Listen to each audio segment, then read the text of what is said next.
Koynumuzdan bir mezgil kettin, armanların köp idi dada. Bolunla oğlanla dettin, her bir sözün dur idi dada. Sultanımız bəxtimiz idin, üçmeydiğen kaldırgan izni. Türgimiz təxtimiz idin, muradlağa yetküzgen bizni sen dada. Dada süyen gidek, Türgimden teğimde.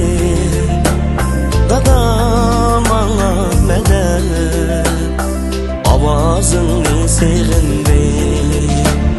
Dada süyen gidek, Türgimden teğimde. Dada bana medet, avazını seğinde.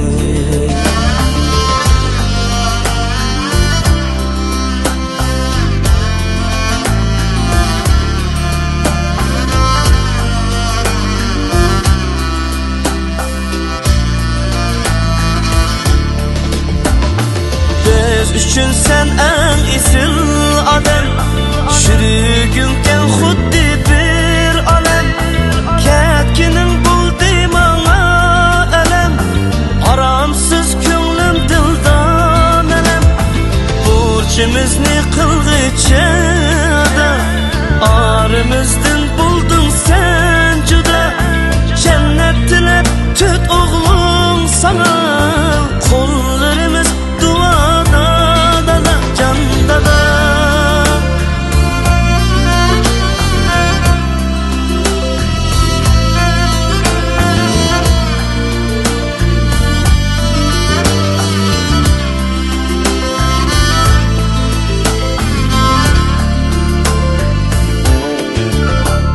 Dada süyen gidek, Türgimden teğimden.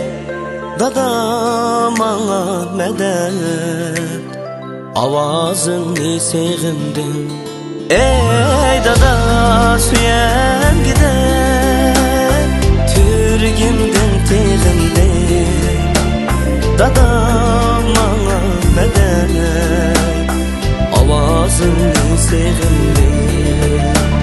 Dada elvida, men seni bek seğindim.